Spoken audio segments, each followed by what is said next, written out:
Wow. Wow. Last night was incredible. I mean, that's the least I could say. It was incredible. And today, I know I said I'll be back after a week, but I am here because I really wanted to talk to you guys. This is therapy for me. And last night was incredible, and I just feel like I got to come out here and rant. Now, none of this is scripted, it's just coming straight from my head. It's just a rant. So, hear me out. All right, let me start with this little story right here. You're probably a fan of basketball. That's why you're watching this and all that. And you probably have a lot of images or, just stuff that's embedded in your head in terms of game winners and all that. Just kind of like Michael Jordan in Cleveland makes that shot, jumps, pumps his fist, and boom, celebrates. I think it was the Eastern Conference Finals, if I'm correct. Or Michael Jordan in Utah making that shot, and then his hand just kind of like stays up there. That last shot. Or Ray Allen making that shot, that three, with the Heat, LeBron and them and all that. Like, you have those images embedded and you remember them because they were game winners. They changed everything. And I bet you right now everybody's talking about them. Not everybody. Until today, when you talk basketball, probably somebody's going to bring it up. Something like that, all right? So you probably have them in your head. So that's what I want to talk about, because last night something like that happened. I thought it was a game-winning call. That illegal screen. That illegal screen was a game-winning call, because that right there changed everything. All right, that changed everything. I mean, it was an illegal screen because if you really want to nitpick, you can make a lot of calls. And we saw so many illegal screens during the course of the game, but they were not called to call that one at that particular time. Now, I'm talking about the Pacers and the Knicks. That game, the Pacers against the Knicks, the Miles illegal screen at the very end. That's what I'm talking about right now. That is a game winning or a game losing, depending where you're sitting, right? Depending who you're rooting for, right? That right there, that changed everything, changed everything, changed everything, changed how the Knicks are feeling right now, changed how the Pacers are feeling right now. But anyway, it's only game one. And please slow down. I made a promise to myself. I will not come out here and start talking about officials and complain about officials, because officials are just like any other player or any other person out there. They all make mistakes. We've seen players take a shot and they miss. All right? Shaq, he's got a show. Shaq and the Fool nominates players because they do the craziest stuff at times. So what makes you think that refs at times do not miss calls? Kind of like, players miss free throws all by themselves and they miss free throws. So refs at times, they miss calls. Ref at times make crazy calls. So that's just part of the game. It's part of the game. So I'm not going to sit over here and be like, oh, the Knicks won only because the officials carried them all the way to the finish line. And, no. I'm not going to do that. I'm not going to do that. The Knicks won fair and square. The Knicks won 4 quarters because, I know some people be like that. It can't be just one call or one play that wins the game. You have 4 quarters to do what you need to do. We all believe in momentum changes, right? We believe in things changing trajectory because of an event or something that happens. We know that happens in life every day. So what makes you think it can't be a play?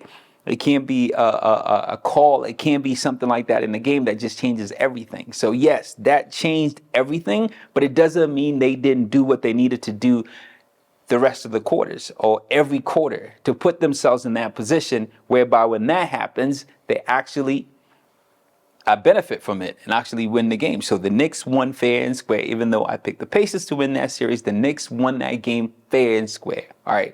So I'm not going into that. But that right there was a game-winning call. That's all I'm saying. That's all I'm saying. The Knicks put themselves in a position whereby when that happened, they won. And that's the way life goes. Sometimes, stuff just lands. And some people call it luck. Some people call it whatever they want to call it. But that's what happened. And the Knicks won that game. All right, so let's keep it moving. Off to the next one. All right, the Nuggets playing against Minnesota.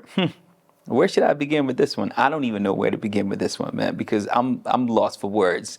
My Nuggets, what is going on? Because the Nuggets look rattled. They just straight up look rattled. I mean, we're looking at the Joker making uncharacteristic turnovers left and right. He looks rushed. Now, I spoke about that in my last video that, the Joker just looks like he's out of his element playing against Minnesota. I mean, Jamal and that in the first quarter, Malone charging to one of the officials and all that. And the officials were actually pretty composed in this game. They're pretty cool. They're like, no, we're not going to be making calls like that. We're not going to eject anybody or throw text like that. We're just going to be composed and let them duke it out, and somebody's going to win. And that's what happened. Right? That's what happened. So kudos to the officials. They did a great job in terms of just keeping it cool, because a lot was happening. It was very eventful, like very, very eventful. Like a lot of things could have happened. The ice pack and everything, a lot could have happened. If you watched the game, you know what I'm talking about. But whoa, my Nuggets. I mean, that defense was just stifling. Alexander Walker is just smiling and just having a good time while playing incredible defense. Jamal getting frustrated. We seen KCP in action, Jackson, Reggie. Jesus, and this man is just smiling, playing defense and just locking him down, just giving him a hard time. And these guys are just missing and missing because they're rushing the shots. The defending champs being held under 100. This day and time in the NBA where everybody, teams are scoring like 150, 106. We just saw in the All-Star, they scored, I don't know what, like 10,000 points. Ridiculous. And the defending champs being held to what, under 80 points? 2 games at home, can't crack a century?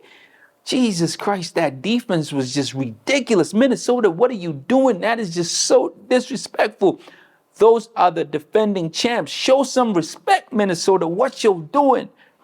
Mike Malone, you have a lot on your plate right now, man. You have a lot on your plate, because Minnesota, they're riding high with confidence right now. Like just feeling themselves. You saw Minnesota after the game. You saw how they look. Come on, man. You saw the look.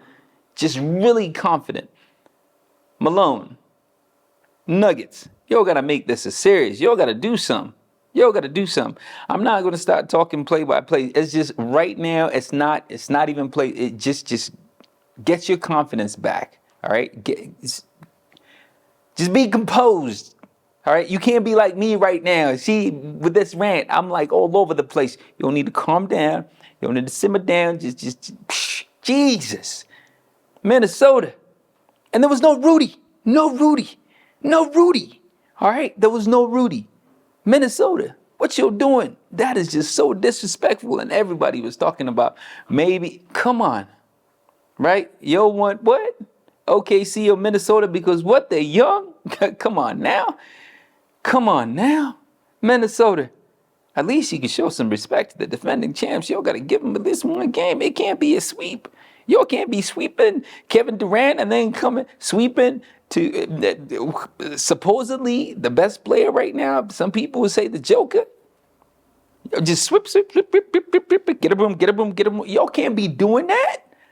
Jesus, show some respect, Minnesota. My God. All right, so who's playing tonight? The Celtics playing against the Cavs, and what's going to happen this time? Is it going to be the Cavs also embarrassing the Celtics? Because what's happening right now, looking like a little trend right there. I call it, but anyway, I know I said I'll be back after a week, but you might just see me because this is just the games are really interesting, and I just feel like I need therapy. I need to come out here and just rant. So before I go, I got a message for Minnesota. Show some respect, Minnesota. All right?